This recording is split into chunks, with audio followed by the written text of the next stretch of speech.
Hello guys, आप लोग का स्वागत है आपके अपनी यूट्यूब चैनल टॉपर्स इन पर। तो डेली की तरह हम लोग आज भी शाम 8 बजे जो है लेकर आ चुके हैं जीके का बेहतरीन प्रैक्टिस सेट, जो कि आपके बीएड एंट्रेंस एग्जाम के अलावा जहां कहीं भी जीके पूछी जाती है उन सभी जगहों के लिए काफ़ी ज़्यादा इंपॉर्टेंट है। तो चलिए देर बिल्कुल भी नहीं करेंगे, स्टार्ट करेंगे वीडियो को। लेकिन जो भी साथी चैनल पर नए हैं आप प्लीज़ चैनल को जरूर सब्सक्राइब करें, ताकि आप सभी लोगों को बेहतरीन क्लास और साथ ही साथ जितनी भी इंपॉर्टेंट अपडेट आती है वो सारी की सारी अपडेट आपको समय से मिल सके।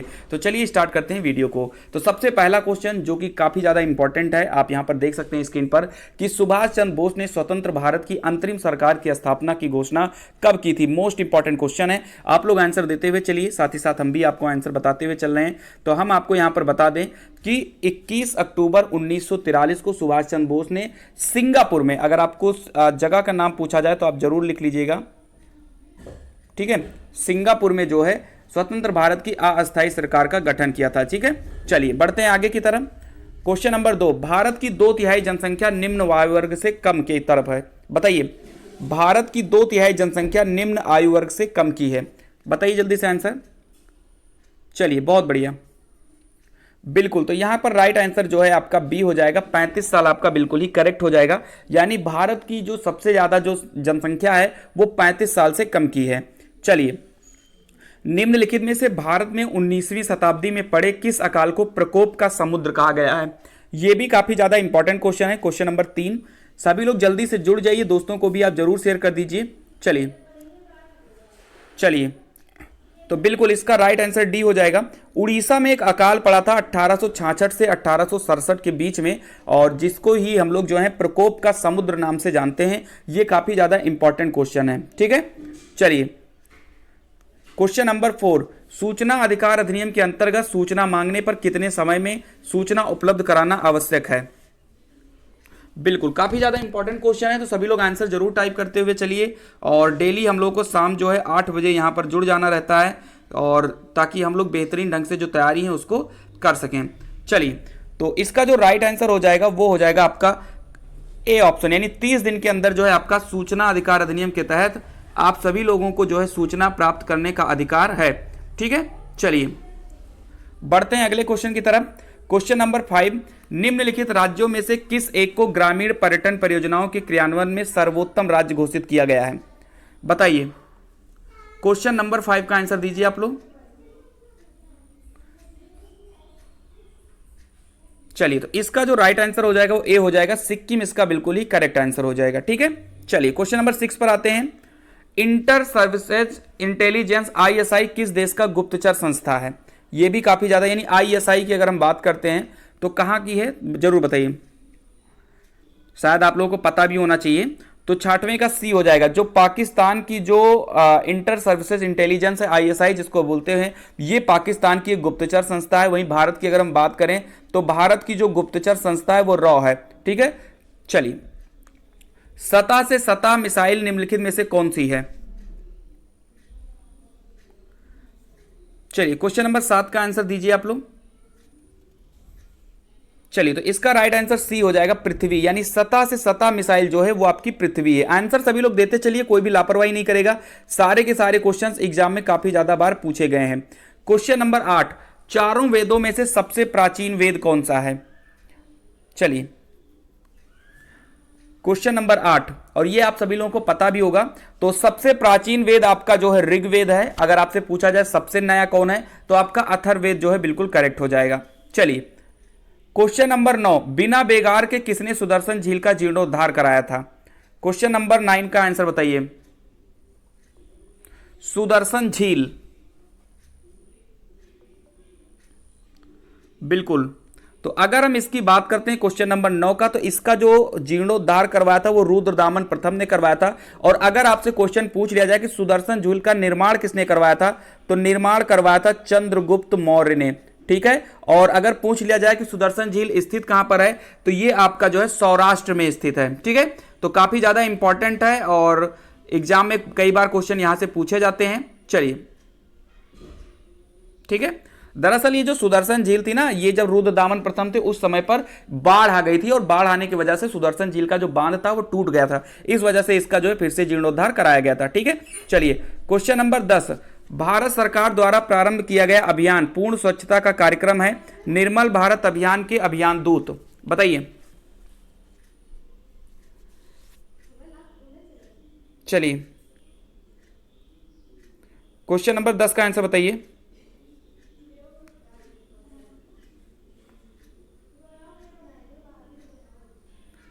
चलिए तो क्वेश्चन नंबर 10 की अगर हम बात करें तो इसका आंसर नंबर डी हो जाएगा, विद्या बालन जो है बिल्कुल करेक्ट आंसर हो जाएगा।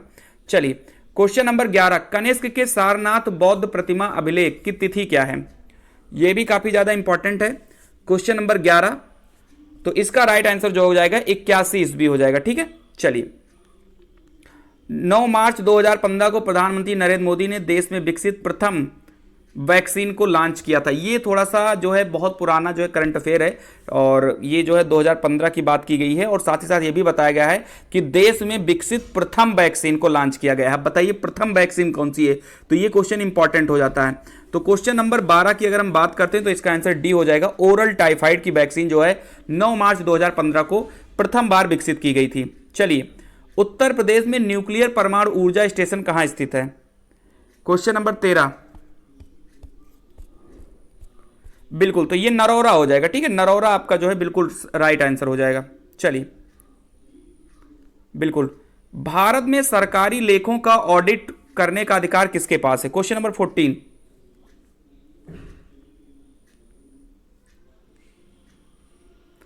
चलिए तो 14 का जो राइट आंसर हो जाएगा वो सी हो जाएगा, कैग। बिल्कुल करेक्ट हो जाएगा। जो कैग है ये आपके सरकारी लेखों को ऑडिट करने का अधिकार कैग के पास है।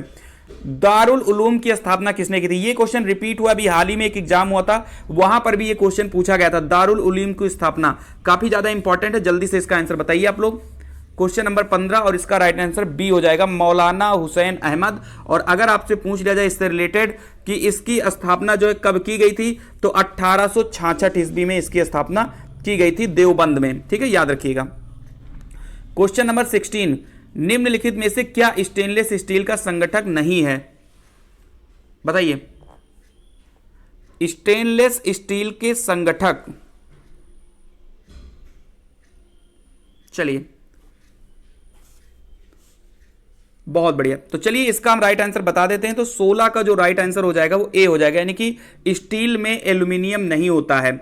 अगर हम क्रोमियम की बात करें तो 15 से 20% जो है आपका क्रोमियम होता है, बिल्कुल 8 से 10% तक आपका निकेल होता है इसमें। और वहीं पर अगर हम आयरन की बात करते हैं तो आयरन भी इसमें जो है अच्छी मात्रा में पाया जाता है, बाकी एल्युमिनियम नहीं होता है। निम्नलिखित रोगों में कौन टाइगर मच्छरों द्वारा संचारित नहीं होता है? बताइए क्वेश्चन नंबर 17, आंसर टाइप करिए, टाइगर मच्छर।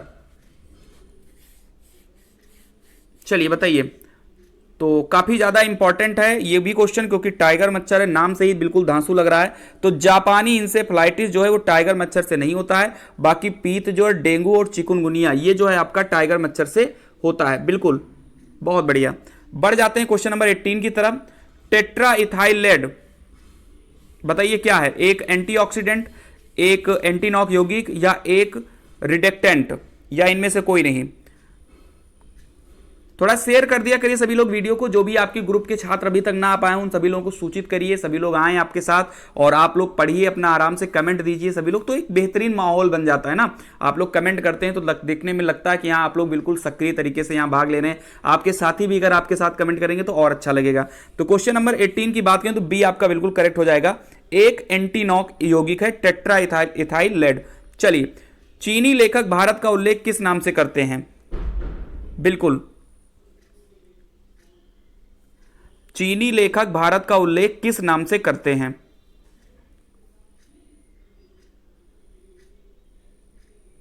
ये क्वेश्चन काफी ज्यादा इंपॉर्टेंट है, इसका राइट आंसर जो हो जाएगा यिनतू। ठीक है, तो जो चीनी लेखक हैं उन्होंने अपनी बुक में या जहां भी उन्होंने कुछ भी चीजें लिखी है तो वहां पर वो भारत नहीं लिखते हैं, वहां पर वो भारत की जगह पर यिनतू लिखते हैं, और ये कई बार एग्जाम में आया हुआ है। चलिए बताइए क्वेश्चन नंबर 20, किस गवर्नर जनरल के शासन के दौरान भारत को ईस्ट इंडिया कंपनी के हाथों से स्थानांतरित करके ब्रिटिश क्राउन को सौंप दिया गया? बताइए, काफी ज्यादा इंपॉर्टेंट है। किस गवर्नर जनरल के शासन के दौरान भारत को ईस्ट इंडिया कंपनी के हाथों से स्थानांतरित करके ब्रिटिश क्राउन को सौंप दिया गया? क्वेश्चन नंबर 20,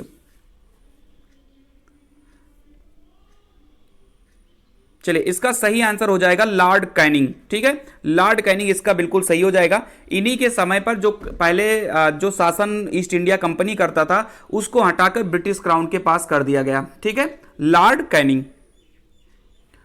बहुत बढ़िया, आंसर देते रहिए सभी लोग, बिल्कुल बहुत बढ़िया।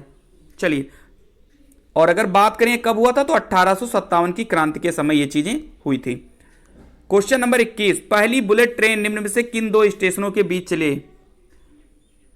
बताइए, पहली बुलेट ट्रेन किन दो स्टेशनों के बीच चली?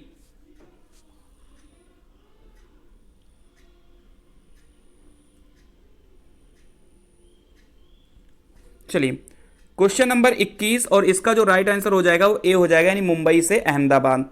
क्लियर है? चलिए, सीफोलॉजी क्या है? चुनाव, मतदान आदि का सांख्यिकीय अध्ययन, वर्षा पैटर्न का अध्ययन, जीन विकास का अध्ययन, या इनमें से कोई नहीं। क्वेश्चन नंबर 22, तो बिल्कुल सीफोलॉजी होता है चुनाव, मतदान आदि का सांख्यिकीय अध्ययन को सीफोलॉजी बोलते हैं। बढ़िया क्वेश्चन है। बार पिंड किसमें पाया जाता है? शुक्राणु में, सर्टोली कोशिका में, मादा कायिक कोशिका में, या नर कायिक कोशिका में? चलिए, क्वेश्चन नंबर 23, बिल्कुल तो मादा कायिक कोशिका में जो है बार पिंड पाया जाता है, और ये क्वेश्चन रिपीट होता है, इनको रट लेना बिल्कुल आराम से बार पिंड को।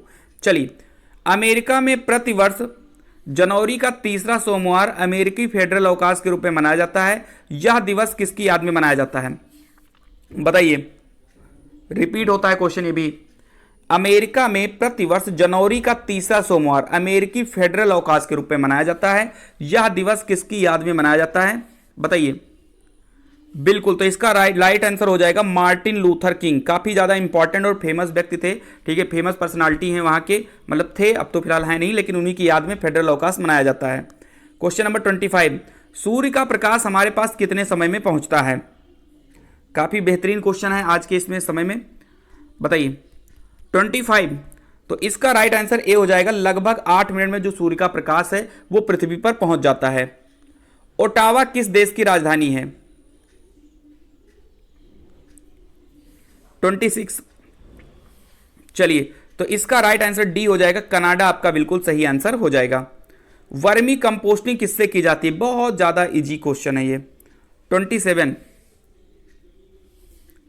वर्मी कंपोस्टिंग, आपको पता होगा केंचुए से जो है वर्मी कंपोस्टिंग की जाती है, तो यहां पर इसका राइट आंसर सी हो जाएगा, क्रीम आपका बिल्कुल करेक्ट हो जाएगा। जापान की सहायता से पूरी होने वाली पैठन, जिसको जायकवाड़ी कहते हैं, जल विद्युत परियोजना किस नदी पर है? पैठन जल विद्युत परियोजना,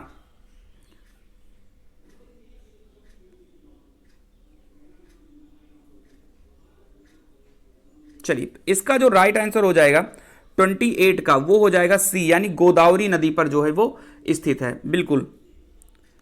प्रसिद्ध पुस्तक मालगुडी डेज के लेखक निम्नलिखित में से कौन है? वीएस नायपाल, दीपक चोपड़ा, रविन्द्रनाथ टैगोर, या आर के नारायण? ये जो क्वेश्चन है ना, ये क्वेश्चन बार बार रिपीट होते हैं। अगर आप इस प्रकार के कम से कम आप 15 सेट अगर आप सॉल्व कर लेते हैं तो उसमें से कम मान के चलिए ज्यादातर क्वेश्चन आपके एग्जाम में आ जाएंगे। और उसमें आपको क्वेश्चन याद कैसे करने होते हैं, ये नहीं कि बस जो जो क्वेश्चन हमने किया वो आपने रट लिया, उससे फैक्ट, उससे चीजें मिलती जुलती अगर और चीजें आपको बताई जाती हैं, एक्स्ट्रा फैक्ट, तो वो भी आपको लिखते हुए चलना है, वहां से भी क्वेश्चन बहुत ज्यादा फंसते हैं। तो 29 का राइट आंसर डी हो जाएगा, आर के नारायण बिल्कुल करेक्ट हो जाएगा। आर के नारायण ने ही मालगुडी डेज को लिखा था, काफी फेमस पुस्तक है ये। सूर्य ग्रहण कब होता है? बताइए, सूर्य ग्रहण कब होता है? बिल्कुल,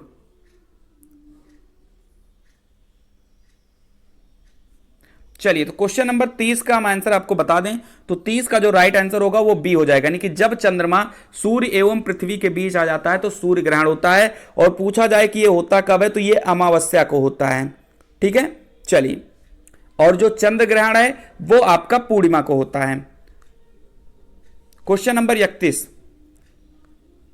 शेख फरीद का सर्वाधिक ख्यातिलब्ध शिष्य जिसने दिल्ली के 7 सुल्तानों का शासन देखा था? बताइए। क्वेश्चन नंबर 31, जिसने दिल्ली के, तो बिल्कुल इसमें तो आप सभी लोगों को पता ही होगा कौन सा इसका राइट आंसर हो जाएगा। तो बिल्कुल निजामुद्दीन औलिया जो है बिल्कुल करेक्ट हो जाएगा इसका, ठीक है, निजामुद्दीन औलिया। चलिए, ये 1238 ईस्वी में इनका जन्म जो है ये बदायूं में हुआ था, ठीक है, और 1325 में इनकी जो है मृत्यु हो गई थी। चलिए गाइस, तो वहीं पर क्वेश्चन नंबर 32 आपके स्क्रीन पर आ चुका है कि तेलंगाना राज्य के निर्माण के बाद भारत में राज्यों की कुल संख्या कितनी है। जल्दी से आंसर दीजिए, काफी ज्यादा इंपॉर्टेंट क्वेश्चन है। कितने राज्य हैं, कितने केंद्र शासित प्रदेश हैं, अगर आपको पता है तो आप जरूर इसको जो है जरूर बताएं आप लोग।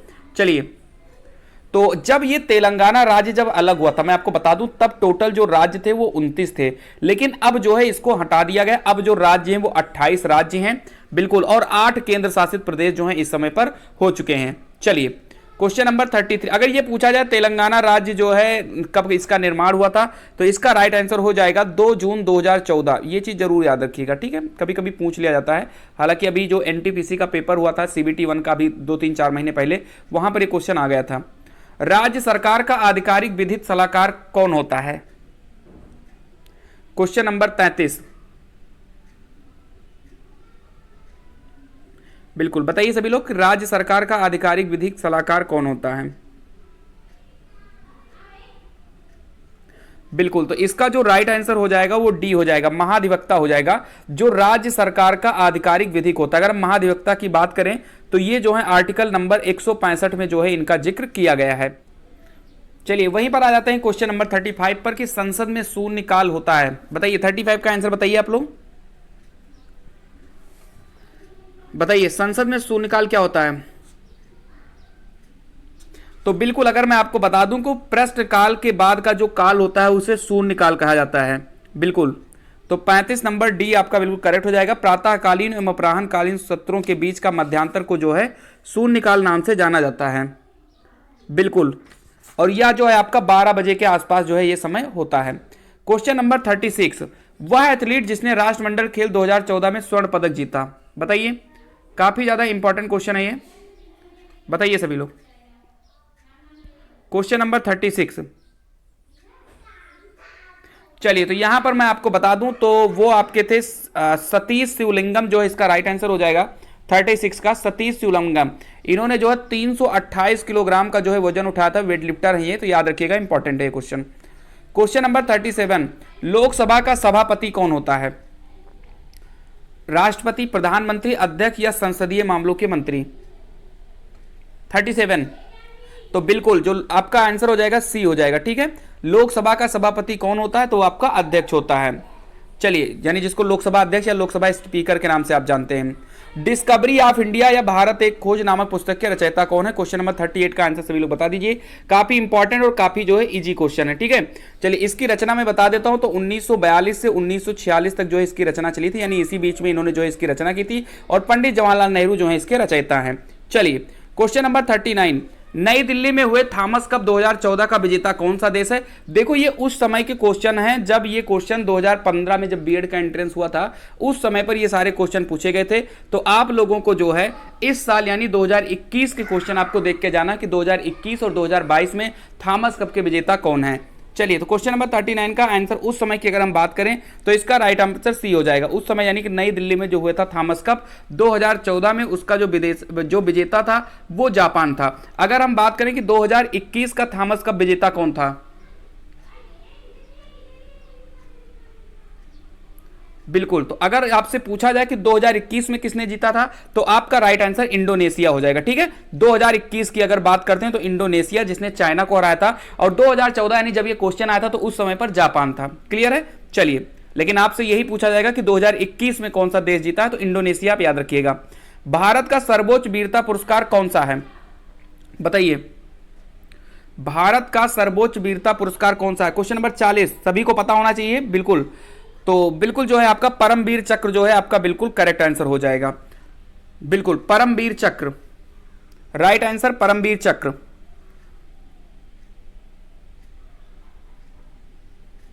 बिल्कुल। चलिए,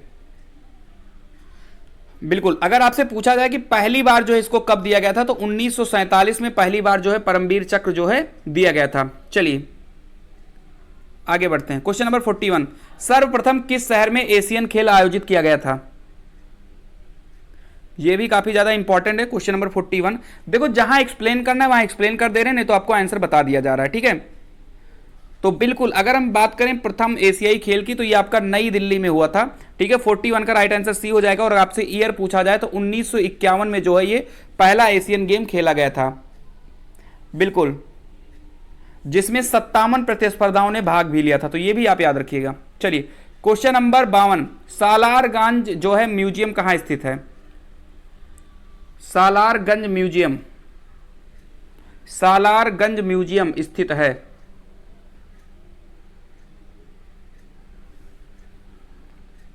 चलिए तो इसका अगर हम राइट आंसर की बात करते हैं क्वेश्चन नंबर 42, तो इसका राइट आंसर जो है हैदराबाद हो जाएगा, ठीक है।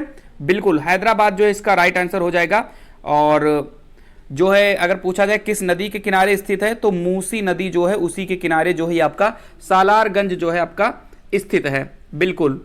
और कब इसकी स्थापना हुई थी? तो 1951 में जो है इसकी स्थापना हुई थी। तो जो एक्स्ट्रा फैक्ट आपको हम बता रहे हैं, ये फैक्ट आप जरूर लिखते चलिए। अब इससे 2-3 फैक्ट आपके क्लियर हो जाएंगे। अब ये क्वेश्चन भले ही एक है, लेकिन इससे 3 क्वेश्चन बन जाएंगे कि सालारगंज म्यूजियम की स्थापना कब हुई थी? तो 1921 में हुई थी। सालारगंज म्यूजियम स्थित कहाँ है? तो हैदराबाद में स्थित है। किस नदी के किनारे स्थित है? तो मूसी नदी के किनारे स्थित है। तो ये सब क्लियर करते चलिए। क्रिकेट में प्रत्येक स्टंप की लंबाई कितनी होती है? ये काफी इंपॉर्टेंट क्वेश्चन है। 43, चलिए तो इसका राइट आंसर 28 इंच हो जाएगा, बिल्कुल 28 इंच जो है क्रिकेट के स्टंप की ऊंचाई होती है। चलिए, सूर्य से आने वाली पराबैंगनी किरणें उत्पन्न करती हैं फेफड़े का कैंसर, त्वचा का कैंसर, मुख का कैंसर या यकृत का कैंसर? क्वेश्चन नंबर 44, बिल्कुल, तो ये आपका जो है त्वचा के कैंसर का जो है जिम्मेदार होता है पराबैंगनी किरण। और इसको रोकने के लिए जो है आपको ओजोन की परत देखने को मिलती है ऊपर, ठीक है, ओजोन की परत। अब यहीं पर एक क्वेश्चन और आ जाता है, आप लोग इसका आंसर जरूर दीजिए कि विश्व ओजोन दिवस कब मनाया जाता है? विश्व ओजोन दिवस कब मनाया जाता है? बिल्कुल, तो इसका राइट आंसर जो है वो हो जाएगा 16 सितंबर। क्या हो जाएगा? 16 सितंबर को जो है आपका विश्व ओजोन दिवस मनाया जाता है। तो इसको याद रखिएगा, काफी ज्यादा इंपॉर्टेंट है और बहुत बार जो है ये पूछा भी जाता है। क्वेश्चन नंबर 45, रेशम के कीड़े से किस अवस्था में रेशम की प्राप्ति होती है? ये भी काफी इंपॉर्टेंट क्वेश्चन है और बार बार ये क्वेश्चन आता भी एग्जाम में। तो बिल्कुल कोकून आपका राइट आंसर हो जाएगा, ठीक है। रेशम के कीड़े की जब कोकून की अवस्था होती है तब हम लोग वहां पर रेशम की प्राप्ति करते हैं। अजैव निम्नीकरणीय अवशिष्ट पदार्थ से छुटकारा पाने का एक सर्वश्रेष्ठ तरीका क्या? दहन, क्षेपण, पुनर्चक्रण या दफन? अब मैं आपको बता दूं ये अजैव निम्नीकरणीय क्या होता है। अजैव निम्नीकरण वो होता है जो चीज आपका गलता नहीं है। यानी आपको पता है 2 तरीके के कचड़े होते हैं। एक कचड़ा ऐसा होता है जिनसे हम खाद बना सकते हैं और एक कचड़ा ऐसा होता है जो एकदम से बेकार होता है। बेकार का मतलब ये हुआ कि जैसे प्लास्टिक हो गई, प्लास्टिक का आप कुछ कर नहीं सकते। अगर एक बार प्लास्टिक आपने ले लिया है तो फिर आप उसको नष्ट नहीं कर सकते, ना तो वो खाद बनती है ना ही आप उसका कोई यूज करते हैं। तो उसको जो आपका अजैव निम्नीकरणीय अवशिष्ट है उससे छुटकारा पाने के लिए आप क्या कर सकते हैं? क्या आप उसको जला दें यानी दहन कर दें, क्षेपण कर दें या दफन कर दें यानी गड्ढा खोद के उसमें डाल दें, या पुनर्चक्रण कर दें? बताइए। तो बिल्कुल आप पुनर्चक्रण कर देंगे तो आपका आंसर जो है बिल्कुल करेक्ट हो जाएगा। जैसे मान लीजिए आपके पास पानी की बोतल है, तो अगर आप बोतल को फेंक देते हैं तो ठीक है, नहीं तो आप अगर उसको दोबारा यूज कर लेते हैं तो कहीं ना कहीं आपको एक बोतल खरीदना कम पड़ेगा और एक प्लास्टिक आपकी कम खरीदनी पड़ेगी, ठीक है। मनुष्य के कितने दांतों को दूध का दांत कहते हैं? 47,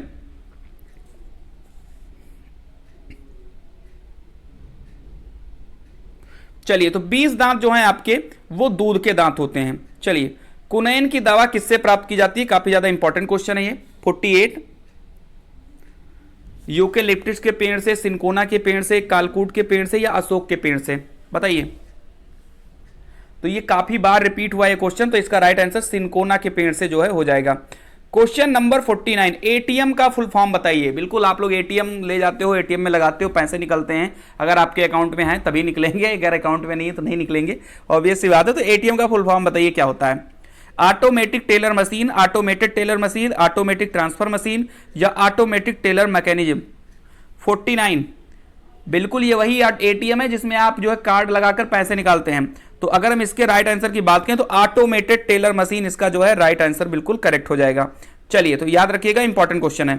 लास्ट क्वेश्चन आज का, निम्नांकित में से कौन सा रक्त समूह सार्वत्रिक रक्तदाता होता है? चलिए बिल्कुल, क्वेश्चन नंबर 50। देखो अगर आपको अच्छा लगा सेशन तो प्लीज जो है वीडियो को लाइक करिएगा एक बार, और कैसा लगा आपको सेशन आप जरूर एक बार कमेंट में जो है करिएगा। अगर कुछ आपको पढ़ाने में कमियां लगती है तो वो भी आप कमेंट करिए, आपका चैनल है, आप जैसा कहोगे वैसा इस चैनल पे पढ़ाया जाएगा। जो भी और चीजें आपको चाहिए वो भी चीजें आप बता दीजिए कमेंट में, सारी चीजें आपके लिए हो जाएंगी। और ये लास्ट क्वेश्चन आप लोग जरूर बताइए। तो क्वेश्चन नंबर 50 का आंसर डी हो जाएगा, ओ लिखा हुआ है, लेकिन अगर मैं बात करूं तो ओ नेगेटिव जो होता है वो आपका रक्तदाता होता है, ठीक है, यूनिवर्सल डोनर की बात करते हैं। वहीं पर ए बी जो है वो सर्वग्राही होता है। ओ नेगेटिव इसलिए सर्वदाता होता है क्योंकि इसमें कोई भी एंटीजन नहीं पाया जाता है। तो ये रही आज के क्वेश्चन। अगर आपको वीडियो अच्छी लगी तो लाइक जरूर करें। मिलते हैं अगली वीडियो में किसी खास अपडेट के साथ, तब तक के लिए खुश रहिए, मस्त रहिए। जय हिंद, जय भारत।